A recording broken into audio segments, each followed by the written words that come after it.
ಅನೃತೆ ಚ ಸಮುತ್ಕರ್ಷೋ ರಾಜಗಾಮಿ ಚ ಪೈಶುನಂ ಗುರೋಶ್ಚಾಲೀಕ ನಿರ್ಬಂಧ ಸಮಾನಿ ಬ್ರಹ್ಮಹತ್ಯೆಯ.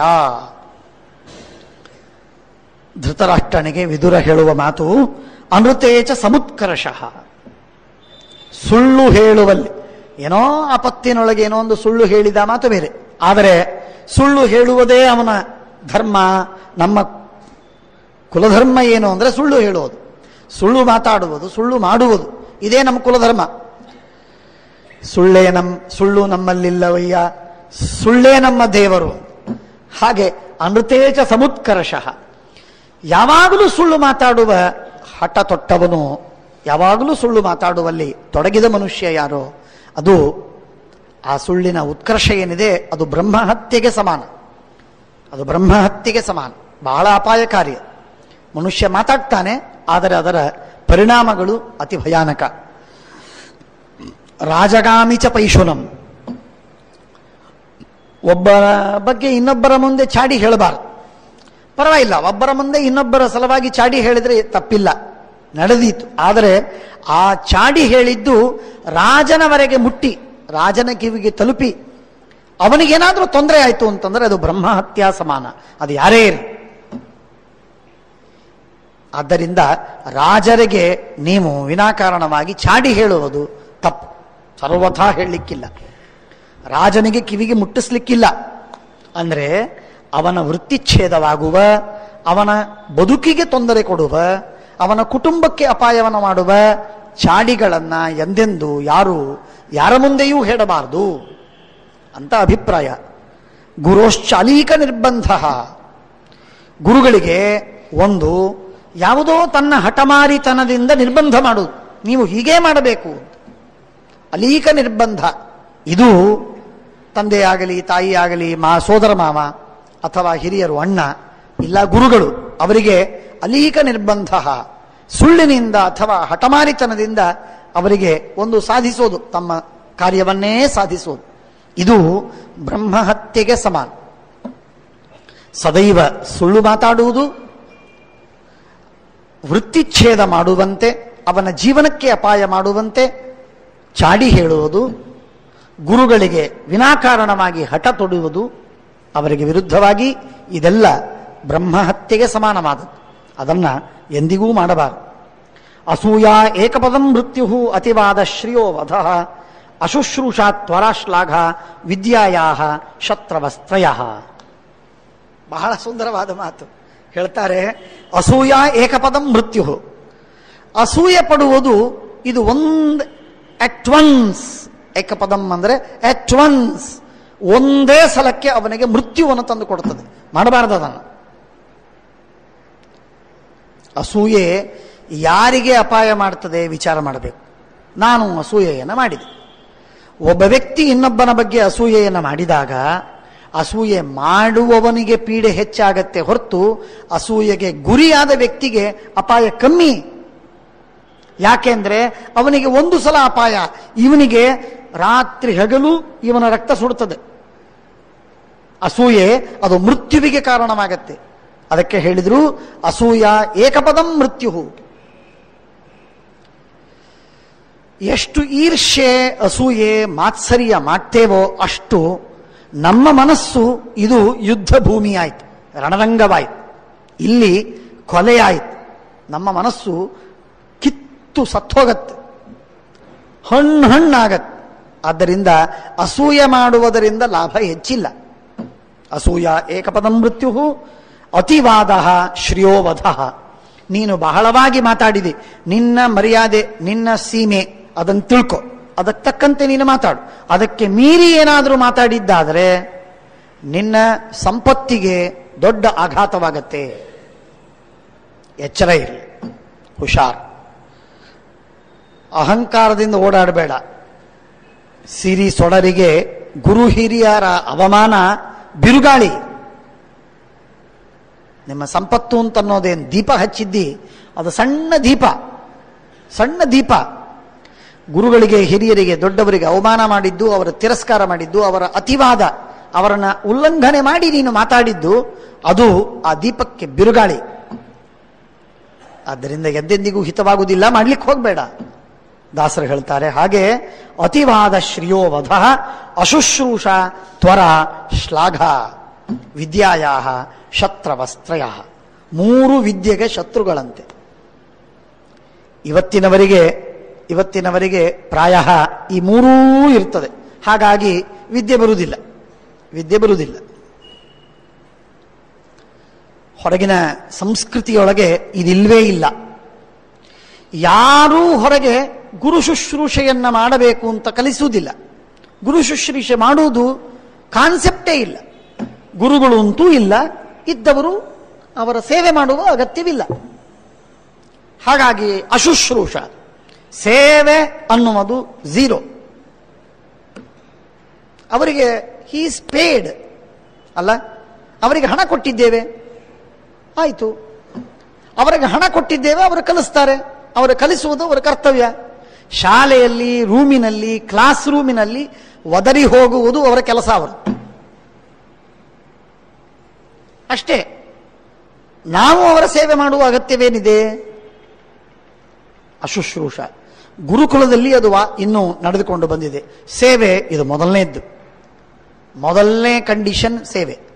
ಪ್ರಾಚೀನ ಕಾಲದಲ್ಲಿ ನಾವು ನೋಡ್ತೇವೆ, ಪ್ರಾಚೀನ ಕಾಲದಲ್ಲಿ ಗುರುಗಳ ಆಜ್ಞೆಯನ್ನ ಪಾಲನ ಮಾಡುವುದರಲ್ಲಿ ಭಾರೀ ದೀಕ್ಷೆ. ಬ್ರಹ್ಮಜ್ಞಾನವನ್ನು ಅಷ್ಟು ಮಾತ್ರಕ್ಕೆ, ಅಫ್ಕೋರ್ಸ್ ಅವರು ಹಿಂದಿನ ಜನ್ಮದಲ್ಲಿ ಸಾಧನೆ ಮಾಡಿರ್ತಾರೆ, ಅದೆಲ್ಲ ನಿಜ. ಆದರೆ ಗುರು ಶುಶ್ರೂಷೆಯಿಂದಲೇ ಸಂಪೂರ್ಣವಾದಂತಹ ವಿದ್ಯೆಯನ್ನು ಗಳಿಸಿದ, ಬ್ರಹ್ಮಜ್ಞಾನವನ್ನು ಪಡೆದ ಮಹಾತ್ಮರ ಕಥೆಯನ್ನು ಉಪನಿಷತ್ತಿನಲ್ಲಿ ನಾವು ನೋಡ್ತೇವೆ. 400 ಆಕಳಗಳನ್ನು ಕೊಟ್ಟು ಅದನ್ನು 1000 ಆಕಳಗಳನ್ನು ಮಾಡಿಕೊಂಡು ಬಾ ಅಂತ ಹೇಳ್ತಾರೆ ಗುರುಗಳು ಶಿಷ್ಯನಿಗೆ. ಶಿಷ್ಯ ಅದನ್ನು ಹೋಗಿ ಕಾಡಿಗೆ ಒಯ್ದು ಸೇವೆ ಮಾಡಿ ತರಬೇಕದನ್ನು. 1000 ಆಕಳು ಮಾಡಿಕೊಂಡು 1000 ಆಕಳಗಳನ್ನು ಮಾಡಿಕೊಂಡು ತರುವುದಕ್ಕೆ ಎಷ್ಟೆಲ್ಲ ನಿರ್ಬಂಧ. ನೀನು ಆಕಳಗಳ ಹಾಲು ಕುಡಿಬಾರದು, ಭಿಕ್ಷೆ ಬೇಡಬಾರದು, ಆಕಳ ಹಾಲು ಕುಡಿಲಿಕ್ಕಿಲ್ಲ, ಅದರ ಕೆಚ್ಚಲಿನಿಂದ ಬಿದ್ದ ಆ ನೊರೆಯನ್ನು ನೀನು ತಿನ್ಲಿಕ್ಕಿಲ್ಲ, ಇತ್ಯಾದಿ ನಾನಾ ನಿರ್ಬಂಧಗಳನ್ನು ಹಾಕಿ, ಏನೇ ಷರ್ತುಗಳನ್ನು ಹಾಕಿ, ಎಷ್ಟು ಕರಾರಗಳನ್ನು ಮಾಡಿಯೂ ಗುರು ಸೇವೆ ಮಾಡಿ ಬಂದ, ಬ್ರಹ್ಮಜ್ಞಾನವನ್ನು ಪಡೆದು ಬಿಟ್ಟ. ಹೇಳೋ ತಾತ್ಪರ್ಯ, ಶುಶ್ರೂಷೆಗೆ ಪ್ರಾಚೀನ ಕಾಲದಲ್ಲಿ ಬಹಳ ಪ್ರಾಶಸ್ತ್ಯವಿತ್ತು. ಆದ್ದರಿಂದ ಲಿಂಗಭೂಯಸ್ತ್ವಾತ್ ತದ್ಧಿ ಬಲಿಯಸ್ತದಪಿ, ಗುರುಗಳ ಅನುಗ್ರಹ ಬಹಳ ಮುಖ್ಯ ಅಂತ ಹೇಳ್ತಾರೆ. ಗುರುಗಳ ಅನುಗ್ರಹದಿಂದ ಏನಾಗುವುದಿಲ್ಲ, ಲೌಕಿಕವಾದ ಫಲಗಳು ಸಿಗತ್ತೆ, ಅಲೌಕಿಕವಾದ ಪುರುಷಾರ್ಥವೂ ಲಭಿಸ್ತದೆ, ಎಲ್ಲ ಸಿದ್ಧವಾಗತ್ತೆ. ಗುರುಗಳ ಸೇವೆ, ಗುರುಗಳ ಅನುಗ್ರಹ ಅದು ಅತ್ಯಂತ ಮುಖ್ಯವಾದದ್ದು. ಶುಶ್ರೂಷೆ ಇಲ್ಲ, ವಿದ್ಯೆ ಬರುವುದಿಲ್ಲ. ತ್ವರ, ಅವಸರ, ಬೇಗ ಮುಗಿಸಿ ಸ್ವಾಮಿ ಅಂತ ಗಡಿಬಿಡಿ, ಅವಸರ. ಸಿದ್ಧಿಯಾಗುವುದಕ್ಕೆ ಅವಸರ ಪಟ್ಟರೆ ಆಗ ಸಿದ್ಧಿಯಾಗುವುದಿಲ್ಲ. ತ್ವರ. ಅನುವ್ಯಾಖ್ಯಾನದ ನ್ಯಾಯ ವಿವರಣದಲ್ಲಿ ಶ್ರೀಮದಾಚಾರ್ಯರು ಒಂದು ಕಡೆಗೆ ಮಾತನ್ನು ಹೇಳ್ತಾರೆ, ಅತ್ವರಯೈವ ಸಿದ್ಧಿಯಾಗುವುದು ಅವಸರದಿಂದ ಅಲ್ಲ, ನಿಧಾನವಾಗಿ ಸಿದ್ಧಿಯಾಗತ್ತೆ. ಅಫ್ಕೋರ್ಸ್ ಇವತ್ತಿನ ಜಗತ್ತಿಗೆ ಈ ನಿಧಾನ ಅಂತನ್ನುವುದು ಒಪ್ಪಿಗೆ ಇಲ್ಲ, ನಂಬಿಕೆ ಇಲ್ಲ. ಸಾವಕಾಶ ಅಂತ ಯಾವುದಾಗತ್ತೋ ಅದು ಕೆಲಸವೇ ಅಲ್ಲ ಅಂತ ಇವತ್ತಿನವರು. ಇನ್ಸ್ಟಂಟ್, ಈಗಿಂದೀಗ ಆಗಬೇಕು, ಯಾವುದೇ ಕೆಲಸ ಇರಲಿ ಅದು ಹೀಗೆ ಅಂತನ್ನುವರು ಇವತ್ತಿನವರು. ಅದು ಪ್ರಾಯ ಲೌಕಿಕಕ್ಕೆ ಸರಿಯೋ ತಪ್ಪೋ ಗೊತ್ತಿಲ್ಲ. ಶಾಸ್ತ್ರಕ್ಕೆ ಮಾತ್ರ, ಅಧ್ಯಾತ್ಮಕ್ಕೆ, ಪರಮಾರ್ಥಕ್ಕೆ ಮಾತ್ರ ಅತ್ವರಯೈವ ಸಿದ್ಧಿ. ಅವಸರ ಪಡಿಸಿದ್ರೆ ಸಿದ್ಧಿ ಆಗುವುದಿಲ್ಲ, ಶಾಸ್ತ್ರ ಹೇಳುತ್ತದೆ. ಅಶುಶ್ರೂಷ, ತ್ವರ ಎರಡನೇದ್ದು ಕೆಟ್ಟದ್ದು. ಮೂರನೇದಾಗಿ ಶ್ಲಾಘ, ವರ್ಣನೆ ಮಾಡುವುದು. ಒಬ್ಬ ವಿದ್ಯಾರ್ಥಿ ಬುದ್ಧಿವಂತ ಅಂತಂದಾಗ ಅವನನ್ನ ವರ್ಣನೆ ಮಾಡಿದರೆ ಅವನು ಹಾಳಾಗ್ತಾನೆ, ಅಥವಾ ತಾನು ತನ್ನನ್ನು ವರ್ಣನೆ ಮಾಡಿಕೊಂಡ್ರೆ ಹಾಳಾಗ್ತಾನೆ. ಇದೆರಡೂ ವಿದ್ಯಾಯಾಹ ಶತ್ರವಸ್ತ್ರಯ.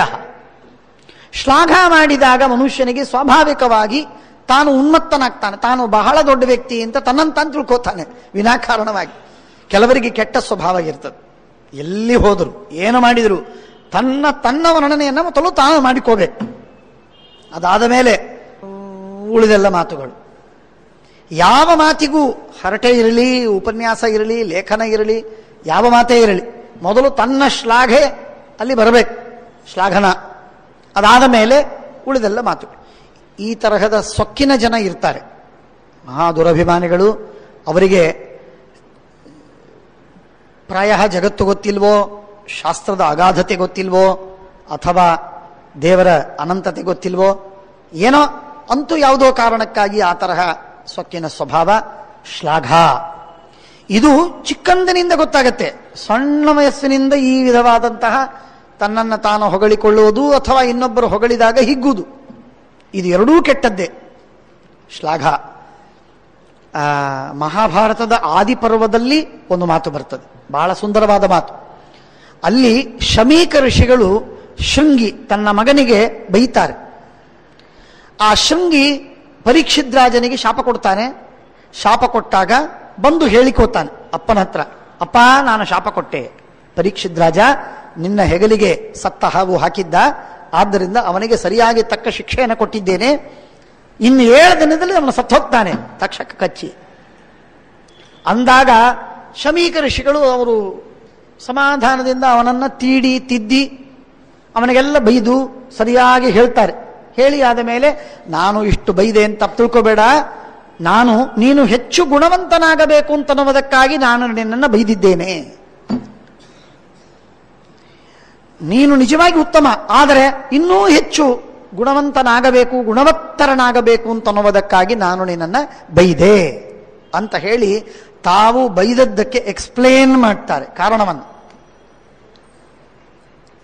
ಶಮೀಕ ಋಷಿಗಳು.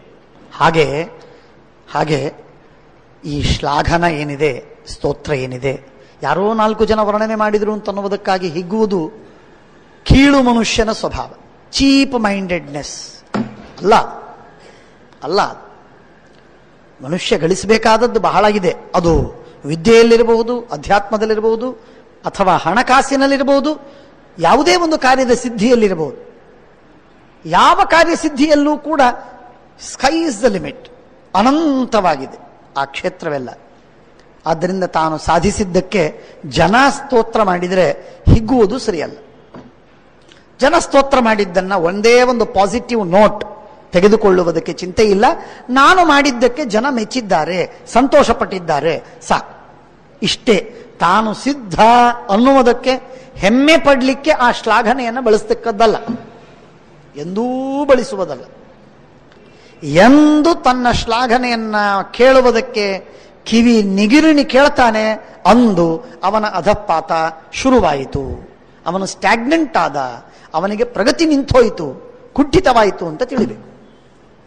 ಇದು ಸತ್ಯ ಮಾತು. ಅದಕ್ಕೆ ಹೇಳ್ತಾರೆ ಮಹಾಭಾರತ, ಅಶುಶ್ರೂಷ ತ್ವರ ಶ್ಲಾಘ ವಿದ್ಯಾಯಾ ಶತ್ರವಸ್ತ್ರಯ. 3 ವಿದ್ಯೆಗೆ ಶತ್ರುಗಳು. ಇನ್ನೊಂದು ಕಡೆಗೆ ಹೇಳಿದ್ದಾರೆ, ಬೇಸರ, ನಿದ್ರೆ, ಹರಟೆ ಇವೆಲ್ಲ ವಿದ್ಯೆಗೆ ಶತ್ರು. ಅಲ್ಲಿ 6 ಹೇಳ್ತಾರೆ, ಅಲ್ಲಿ 6 ಶತ್ರುಗಳನ್ನು ಹೇಳ್ತಾರೆ. ಇಲ್ಲಿ 3 ಶತ್ರುಗಳನ್ನು ಇಲ್ಲಿ ಹೇಳ್ತಾರೆ. ವಿದ್ಯಾಯ ಶತ್ರವಸ್ತ್ರಯ ಆಲಸ್ಯಂ ಮದಮೋಹೌ ಚ ಚಾಪಲಂ ಗೋಷ್ಠಿರೇವ ಚ ಸ್ತಬ್ಧತಾ ಚಾಭಿಮಾನಿತ್ವಂ ತಥಾ ತ್ಯಾಗಿತ್ವಮೇವ ಚ ಏತೈವೈ ಸಪ್ತದೋಷ ಸ್ಯುಃ ಸದಾ ವಿದ್ಯಾರ್ಥಿನಾಂ ಮತಾಃ. ಇಲ್ಲೇ ಬಂತು 7 ದೋಷಗಳು. ನಾನು ಹೇಳಿದ ಮಾತು ಸತ್ಯ ಅಂತ ಅನ್ನೋದಕ್ಕೆ ಇಲ್ಲೇ ಬಂತು. ಮತ್ತೆ ಪುನಃ ಬಂದ ಮಾತಿದು. ಮಹಾಭಾರತ ಹೇಳ್ತದೆ, ಆಲಸ್ಯಂ, ಏನು ಸಾಕು, ಅಭ್ಯಾಸ ಮಾಡಿ ಆಯಿತು, 15 ನಿಮಿಷಗಳವರೆಗೆ ಅಭ್ಯಾಸ ಮಾಡಿದೆ ನಾನು ಅಂತ ಹೇಳಿ 16ನೇ ನಿಮಿಷಕ್ಕೆ ನಿಲ್ಲಿಸಿದ್ರೆ, ಆಲಸ್ಯ ಬಂದ್ರೆ ಏನವನ ಬುದ್ಧಿವಂತನಾಗ್ತಾನೆ? ವಿದ್ಯಾರ್ಥಿನಾಂ ಸದಾ ದೋಷಾಹ. ವಿದ್ಯಾರ್ಥಿಗಳಿಗೆ ದೋಷ ಏನು ಅಂದರೆ, ಪ್ರಾರಂಭದ 15 ನಿಮಿಷ ಗಟ್ಟಿಯಾಗಿ ಚೆನ್ನಾಗಿ ಅಭ್ಯಾಸ ಮಾಡೋದು. ತಂದೆ ತಾಯಿ ಬಂಧು ಬಳಗ ಅಥವಾ ಪ್ರೊಫೆಸರು ಎಲ್ಲ ಟೀಚರ್ಸ್ ಎಲ್ಲ ಸಂತೋಷ ಪಡಬೇಕು, ಏನು ಅಭ್ಯಾಸ ಅಂತ ಹೇಳಿ ಸಂತೋಷ ಪಡಬೇಕು, ಹಿಗ್ಗಬೇಕು. 16ನೇ ನಿಮಿಷಕ್ಕೆ ನಿದ್ರೆ ಮಾಡ್ತಿರ್ತಾನೆ, ಇಲ್ಲವೇ ಹರಟಿ ಹೊಡಿತಿರ್ತಾನೆ. ನಾನು ಹೇಳಿದ ಮಾತಲ್ಲ, ಮಹಾಭಾರತ ಹೇಳುತ್ತದೆ ಆಲಸ್ಯಂ. ಅದರ ಆ ಆಲಸ್ಯದ ಪರಿಣಾಮವಾಗಿ ಏನಾಯಿತು ಅಂದರೆ, ಬೇಸರ ಬಂದದ್ದಕ್ಕೇನಾಯಿತು ಅಂದರೆ, ಗೋಷ್ಠಿರೇವಚ ಚಾಪಲಂ ಗೋಷ್ಠಿರೇವಚ.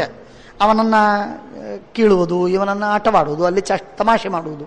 ಎದ್ದೋದ, ಓಡಾಡಿದ, ತಿರುಗಾಡಿದ, ಸಾಕಾಯಿತು, ಬೇಸರ ಬಂತು, ನಿದ್ರೆ ಮಾಡಿದ. ಗೋಷ್ಠಿರೇವಚ, ಹರಟೆ ಹೊಡೆದ. ಏನಾಯ್ತು, ಸುದ್ದಿ ಏನಾಯ್ತು, ಯಾರು ಗೆದ್ರು ಅಂತ ಅದರ ಚರ್ಚೆ, ಹೀಗೆ ಶುರು.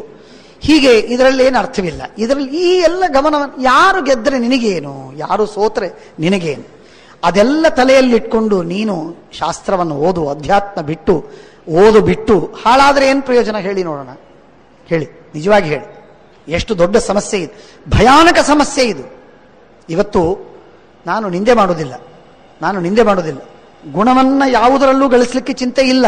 ಆದರೆ ವಿದ್ಯಾರ್ಥಿಗಳನ್ನ ಅಥವಾ ಒಟ್ಟಾರೆ ಒಂದು ತರಹದ ಮೈಂಡಿನಲ್ಲಿ ಸೆಟಪ್ಪೇ ಚೇಂಜ್ ಆಗಿದೆ ಈಗ.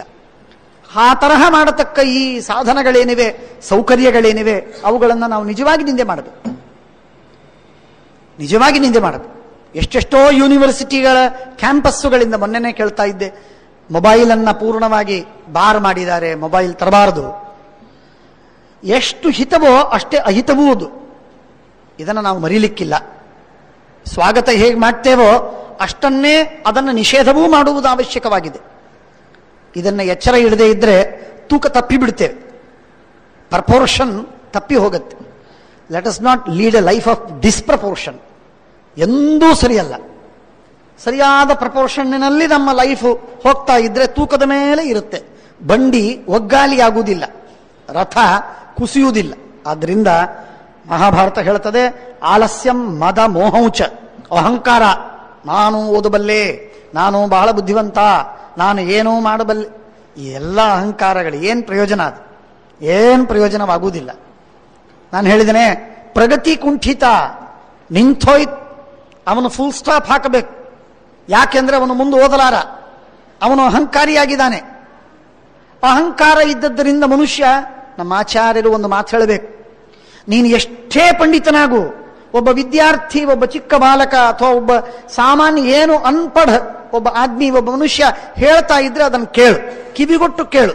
ಅದರಲ್ಲಿ ಒಳ್ಳೆಯದೋ ಕೆಟ್ಟದ್ದೋ ಆಮೇಲೆ ಬೇಕಾದ್ರೆ ಸ್ವೀಕಾರ ಮಾಡು, ಬೇಡವಾದ್ರೆ ಬಿಟ್ಬಿಡು. ಇಷ್ಟು ಹೇಳೋರು ಆಚಾರ. ನಾನು ನೋಡಿದ್ದೀನಿ, ಒಬ್ಬ ಸಾಮಾನ್ಯ ಮನುಷ್ಯ, ಏನೇನೇನೂ ಬಾರದ ಮನುಷ್ಯ, ಒಬ್ಬ ಮನುಷ್ಯ ಬಂದಿದ್ದ, 25ನೇ ಇಸ್ವಿ ಸುಮಾರು.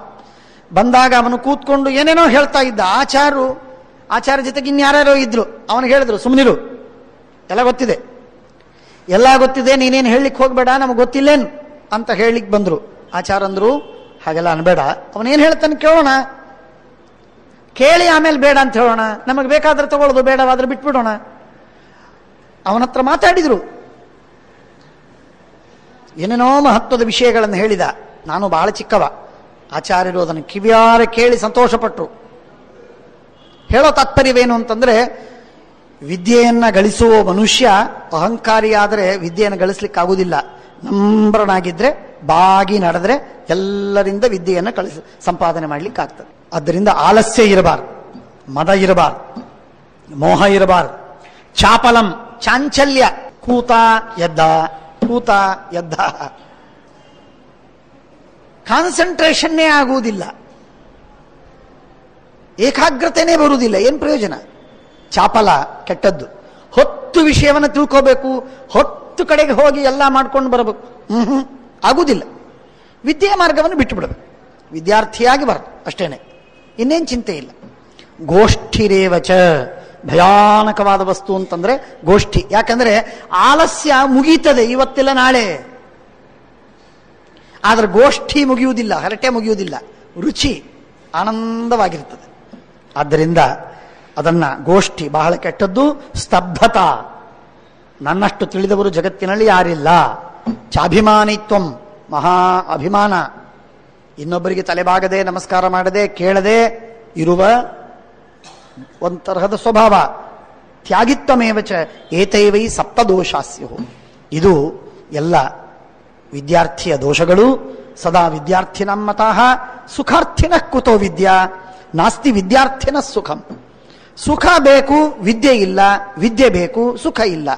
ಎರಡರೊಳಗೆ ಒಂದನ್ನಾರಿಸಿ, ಎರಡೂ ನಿಮಗೆ ಸಿಗುವುದಿಲ್ಲ. ಹಳೆ ಕವಿಗಳ ಕಥೆಯನ್ನು ಹೇಳ್ತಾರೆ. ಕವಿ ದಡ್ಡ, ಏನೂ ಬಾರದಂತಹ ಒಬ್ಬ ದಡ್ಡ, ಅವನು ಹೋದ ಕಾಶಿಗೆ ಹೋಗಿ ವಿದ್ಯೆಯನ್ನು ಕಲಿತು ಬರಬೇಕು ಅಂತ ಹೇಳಿ ಹೋದ. ವಿದ್ಯೆ ಗುರುಗಳ ಹತ್ರ ಹೋಗಿ ನಮಸ್ಕಾರ ಮಾಡಿದಾಗ ಗುರುಗಳು ಅವನನ್ನು ಸ್ವೀಕಾರ ಮಾಡಿದ್ರು, ಮನೆಯಲ್ಲಿ ಇಟ್ಕೊಂಡ್ರು. ವಿದ್ಯೆ ಕಲಿಸಬೇಕು ಅಂತ ಪ್ರಾರಂಭವಾಯಿತು. ತನ್ನ ಹೆಂಡತಿಗೆ ಹೇಳಿದ್ರು ಅಡಿಗೆ ಮಾಡೋದಕ್ಕೆ. ಅವನಿಗೇನೂ ಅಡಿಗೆ ಹಾಕ್ಲಿಕ್ಕಿಲ್ಲ, ಬೇವಿನ ರಸ ಅಷ್ಟು ಹಾಕಬೇಕಷ್ಟೇ. ಕಥೆ ಹೇಳ್ತಾರೆ, ಪ್ರವಾದ ಹೇಳುವ ತಾತ್ಪರ್ಯವನ್ನು ತಿಳ್ಕೋಬೇಕಷ್ಟೇ. ಅನ್ನ, ಬೇವಿನ ರಸ, ನವಣಕ್ಕಿ ಅನ್ನ, ಬೇವಿನ ರಸ ಇಷ್ಟೇ ಹಾಕಿ ಊಟಕ್ಕೆ ಹಾಕಬೇಕು. ಅಷ್ಟನ್ನೇ ತಿನ್ಬೇಕು. ಅವನು ತಿಂದು ತಿಂದು ತಿಂದು ತಿಂದು ಅವನು ತಿನ್ನೋದ್ರಲ್ಲಿ ಗಮನವೇ ಇಲ್ಲ. ಓದಬೇಕು ಓದಬೇಕು ಓದಬೇಕು.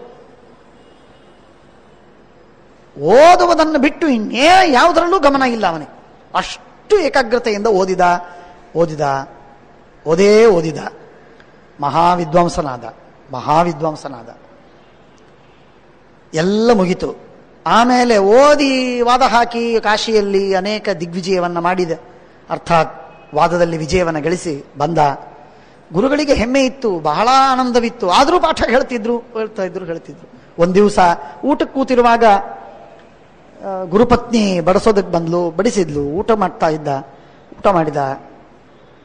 ಗುರುಪತ್ನಿಗೆ ಒಂದೇ ಒಂದು ಉದ್ಗಾರವನ್ನು ತೆಗೆದ, ಯಾಕೋ ಇದು ಕಹಿ ಇದೆಯಲ್ಲ.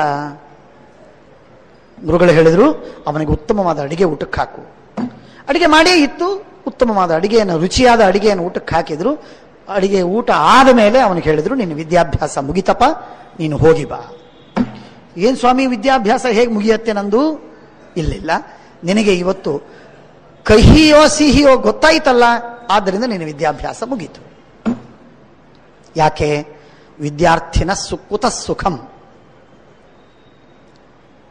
ಸುಖಾರ್ಥಿಗೆ ವಿದ್ಯೆ ಇಲ್ಲ, ವಿದ್ಯಾರ್ಥಿಗೆ ಸುಖವಿಲ್ಲ. ಇದು ಸತ್ಯವಾದ ಮಾತಿದು. ಇದೆಲ್ಲ ಟಾಪ್ಸಿ ಟರ್ವಿ ಆಗಿದೆ ಇವತ್ತಿನ ಹೊರಗಿನ ಜಗತ್ತನ್ನು ನೋಡಿ ಅದೇ ತತ್ವ ಅಂತ ತಿಳ್ಕೋಬೇಡಿ. ಇದರಲ್ಲಿ ಸ್ವಲ್ಪ ಮಾತುಗಳನ್ನು ಬದಲಾವಣೆ ಮಾಡೋಣ. ಮಾರ್ಜಿನ್ನಿನಲ್ಲಿ ಎಷ್ಟು ಬದಲಾವಣೆ ಮಾಡಬೇಕೋ ಅಷ್ಟೇ, ಮಾರ್ಜಿನ್ ಬಿಟ್ಟಲ್ಲ, ಮಾರ್ಜಿನ್ ಮೀರಿ ಅಲ್ಲ. ನಾವು ಮಾರ್ಜಿನ್ ದಾಟಿದ್ದು ಮಾತ್ರವಲ್ಲ, ಇಡೀ ಪೇಜು ಹರಿದು ಹಾಕಿದ್ದೇವೆ. ನಾವು ತಿದ್ದುಕೊಳ್ಳೋದಕ್ಕೆ ಬಹಳ ಅವಕಾಶ ಇಲ್ಲ, ಆದರೆ ಗೊತ್ತಾದರೂ ಇರಬೇಕು. ಅಫ್ಕೋರ್ಸ್ ನೀವ್ಯಾರೂ ಈಗ ವಿದ್ಯಾರ್ಥಿಗಳಲ್ಲ, ವಯಸ್ಸಾಗಿದೆ, ಎಲ್ಲ ವೃದ್ಧರಿದ್ದೀರಿ. ಆದರೂ ವಿದ್ಯಾರ್ಥಿತನ ನಮ್ಮ ಆಚಾರ್ಯರ ದೃಷ್ಟಿಯೊಳಗೆ ಮುದುಕರಿಗೂ ಇದೆ ಅಂತ ಅನ್ನೋದು ನಮ್ಮ ಆಚಾರ್ಯರ ಸಿದ್ಧಾಂತವಿತ್ತು. ಅದನ್ನು ನಂಬಿದ್ರೆ ಇದು ನಿಮಗೂ ಲಾಭವಾಗತ್ತೆ. ಇರಲಿ. ಅಂತೂ ಸುಖಾರ್ಥಿನ ಕುತೋ ವಿದ್ಯಾ ನಾಸ್ತಿ ವಿದ್ಯಾರ್ಥಿನ ಸುಖಂ ಸುಖಾರ್ಥೀವಾ ತ್ಯಜೇದ್ ವಿದ್ಯಾಂ. ಸುಖಾರ್ಥಿಯಾದವನು ಗಾಢವಾಗಿ ನಿದ್ರೆ ಮಾಡಿ ಬೆಚ್ಚಗೆ ಹೊತ್ಕೊಂಡು ಬೆಳಿಗ್ಗೆ ಏಳದೆ ಆನಂದವಾಗಿ ಮಲಗಿ. ಮೊನ್ನೆನೇ ಒಂದು ಟೈಮ್ಸ್ ಅಲ್ಲಿ ಒಂದು ವಿಷಯ ಅದನ್ನು ಹೇಳಿದ್ರೆ ವಿದ್ಯಾರ್ಥಿಗಳು ಯಾರು ಹೇಳೋ ವಿದ್ಯಾರ್ಥಿಗಳು ಹೇಳುವುದಿಲ್ಲ. ಆಮೇಲೆ ಅಲ್ಲಿ ಏನು ಬಂದಿದೆ ಅಂತಂದ್ರೆ, ಟೈಮ್ಸ್ ಅಲ್ಲಿ ಒಂದು ಸ್ಟಡಿ, ಸ್ಟ್ಯಾಟಿಸ್ಟಿಕ್ಸು ಒಂದು ಸ್ಟಡಿ, ಒಂದು ರಿಸರ್ಚ್. ಅದರ ನಿರ್ಣಯವೇನು ಅಂತಂದ್ರೆ, ಯಾರು 5 ಗಂಟೆಗಿಂತ ಮೊದಲಿಗೆ ಬೆಳಿಗ್ಗೆ ಹೇಳ್ತಾರೋ ಅವರಿಗೆ ಅವರ ಲೈಫ್ ಎಕ್ಸ್ಪೆಕ್ಟೆನ್ಸಿ ಕಮ್ಮಿ ಆಗತ್ತೆ, ಹಾರ್ಟಿನ ಪ್ರಾಬ್ಲಮ್ ಹೆಚ್ಚಿರತ್ತೆ. ಅಂದ್ರೆ 5 ಗಂಟೆಗಿಂತಲೂ ಮೊದಲಿಗೆ ಹೇಳಬಾರದು. ಇರಬಹುದು ಅವ್ರದ್ದು ಏನ್ ಸ್ಟಡಿಯೋ ಏನ್ ರಿಸರ್ಚೋ ಹೇಗ್ ಮಾಡಿದಾರೋ ಅದೆಲ್ಲ ಒಂದ್ ಕಡೆಗಿರಲಿ, ಅದೆಲ್ಲ ಸರಿಯಾದ ಮಾತಲ್ಲ. ಇದು ಅವರು ಒಂದು 20-30 ವರ್ಷದ ರಿಸರ್ಚ್ ಮಾಡಿರಬಹುದು. ಆದರೆ ನಮ್ಮ ಶಾಸ್ತ್ರದಲ್ಲಿ ಸಾವಿರ ಲಕ್ಷ ವರ್ಷಗಳಿಂದ ಮಾಡಿದ ರಿಸರ್ಚಿನ ಒಂದು ಶುದ್ಧ ಪ್ರಭಾವ.